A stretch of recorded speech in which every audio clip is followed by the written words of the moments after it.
अरे मोदी ने कहा 15 लाख रुपए दूंगा, 1 रुपया नहीं दिया, फिर भी आपको ये आंख दिखाते हैं। गुजरात में तो आप जिक्र कर रहे थे कि रजिस्ट्रार सरकार नहीं लगाती, वहां तो पता है अमित शाह लगाते हैं रजिस्ट्रार। लेकिन ये जो विधेयक आया है, इस विधेयक से मैं समझता हूं उन सब लोगों का ताबीज हो जाएगा जो लोग चोरी को प्रशंसा देते हैं या जिन लोगों ने किसान का हक लूटा है। श्री बलवान पूनिया। सभापति महोदय, मैं अपनी बात कर देता हूं तो फिर भी समझ में आए।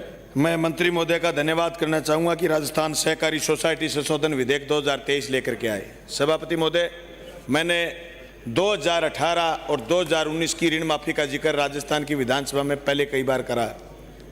6000 करोड़ रुपए ऋण माफी की घोषणा करी थी 2018 में तत्कालीन भाजपा सरकार ने।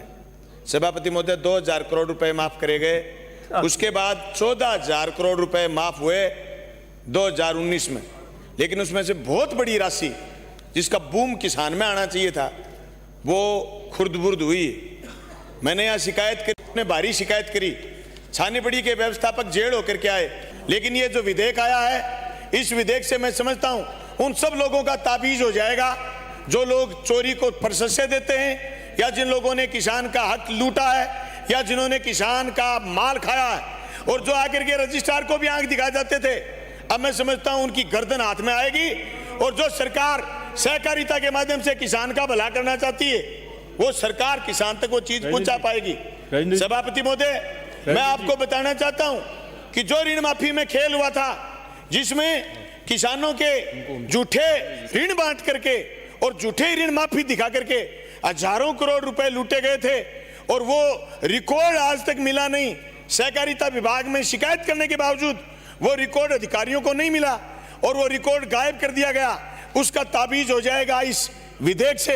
अगर जिस मंशा से विधेयक लेकर के आए माननीय मंत्री महोदय, जिन समितियों की शिकायत सदन में आज लोगों ने करी है उन समितियों का रिकॉर्ड भी आप उठवा लोगे तो मैं समझता हूं सहकारिता 4 कदम आगे बढ़ेगी।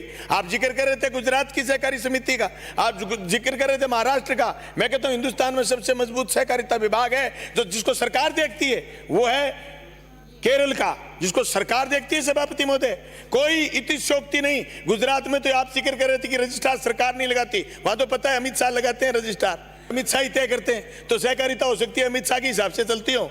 लेकिन राजस्थान में यह सहकारिता विभाग सहकारिता मंत्रालय देखेगा और सब एक के लिए एक सब के लिए नारे को चरितार्थ करने का काम करेगा। मैं समझता हूं इस नारे को मजबूत करने के लिए 2 छोटी-छोटी सुझाव भी मैं देना चाहता हूं। सभापति महोदय, इस कानून के साथ साथ ये जरूरी है कि व्यवस्थापकों को मजबूत करा जाए। 2017 के बाद कोई व्यवस्थापक नहीं लगाए गए। आज मैं शिकायत करने की सोचूं कि मुझे व्यवस्थापक की शिकायत करनी है, एक व्यवस्थापक भ्रष्ट है, उसके बाद 3-3 4-4 समितियों का चार्ज है, किसान की ऋण माफी की और किसान की ऋण टर्नओवर की सारी बातें लटक जाती हैं। इसलिए मुझे भी कहीं न कहीं ये दिक्कत होती है कि यार मैं शिकायत करूंगा ये सस्पेंड हो जाएगा, इन 4 समिति के किसानों के ब्याज लग जाएगा। इसलिए 2017 के बाद जो व्यवस्थापक लगाने आपने बंद करे वो व्यवस्थापक आप लगाइए, स्क्रीनिंग समय पर करिए और व्यवस्थापकों के लिए मानदेय तय करिए। आप ताज्जुब करोगे, व्यवस्थापकों के लिए मानदेय नहीं है 5000 रुपए, मानदेय नहीं है 7000 रुपए, लेकिन बहुत सारे व्यवस्थापक राजस्थान में ऐसे हैं जो ऋण माफी के बाद आप मंत्रियों का इतना बड़ा वेतनमान नहीं होगा, मानदेय नहीं होगा जैसी फीलिंग व्यवस्थापक ले रहे हैं, क्योंकि पैसा जनता का है और किसान के पास जाना चाहिए था। इसलिए मानदेय बिल्कुल तय होना चाहिए, नहीं तो सहकारिता विभाग मजबूत नहीं होगा। हम जांच कैसे करें? आप जाओगे कि आपने इस समिति में समिति घाटे में, लेकिन व्यवस्थापक क्या तनख्वाह ले ये किसी को पता ही नहीं। इसलिए जो व्यवस्थापक ईमानदार है उसका भी वैसे ही नुकसान कर देते हैं जो व्यवस्थापक चोर है। और ये सहकारिता विभाग तो ऐसा है सभापति महोदय, जहां शिकायत करते हैं तो विभाग के अधिकारी भी सहकारिता निभा देते हैं। वो फिर परिवार उसको मानते हैं जो सहकारी विभाग में कर्मचारी है, किसान को परिवार नहीं मानते हैं। इसलिए हम चाहते हैं कि ये सारी की सारी जो जांचें चल रही हैं इन जांचों पर कार्रवाई करें।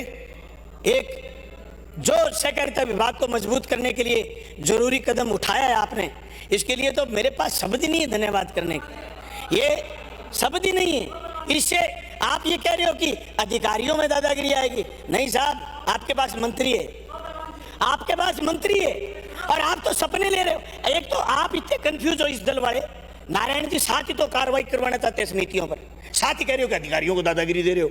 अरे कार्रवाई करेगा कौन? कार्रवाई नुक्कड़ पर बैठा आदमी करेगा क्या? कार्रवाई अधिकारी करेगा। अधिकारी के पास स्पष्ट कह रही है धारा 31 ये कह रही है कि आप रिकॉर्ड ही नहीं ले सकते, न्यायिक मजिस्ट्रेट के बिना रिकॉर्ड ही नहीं ले सकते आप। धारा 31 कह रही है, उसका जाब्ता करने के लिए कानून है। आप इतने कंफ्यूज हो यार। आप वास्तव में मीर जी यार, आप इनकी आमद भरो। ये रामलाल जी को तो पता ही नहीं है, ये तो किसान है ही नहीं। यूं ही नारायण जी समझदार आदमी, फिर भी सभापति महोदय नारायण जी मेरे पास बैठते लेकिन कंफ्यूज बहुत हैं, इतने सीनियर आदमी है। मैं इसलिए मंत्री महोदय का धन्यवाद करना चाहूंगा कि आप जो बिल लेकर के आए हो, इसमें जो मैंने संशोधन दिया है, मैं इस बात के साथ वापस लेना चाहता हूं कि राजस्थान में जो बड़ी ऋण माफी करी थी वो किसान तक पहुंचे। अभी भी कुछ नहीं बिगड़ा। जिन लोगों ने पैसा खाया है उसका पैसा वसूल करो और जिस किसान के हिस्से का पैसा उस किसान तक पहुंचाओ। 14,000 करोड़ रुपए थोड़े नहीं होते, आपको तो गिनाने नहीं आते। ये यूं ही कर रहे हैं। दुग्गी माफ नहीं करी मोदी ने और ये सारे दिन आपको आंख दिखाते हैं। अरे मोदी ने कहा 15 लाख रुपए दूंगा, 1 रुपया नहीं दिया, फिर भी आपको ये आंख दिखाते हैं। क्योंकि ऋण माफी तो आपने करी 14,000 करोड़ की, लेकिन इस ऋण माफी का बूम लाने की आपको जरूरत है। बहुत बहुत धन्यवाद, थैंक यू। अलाउ नहीं होगा, अंकित नहीं होगा। श्री कालूराम, अंकित नहीं होगा। बिराजिए श्री कालूराम। माननीय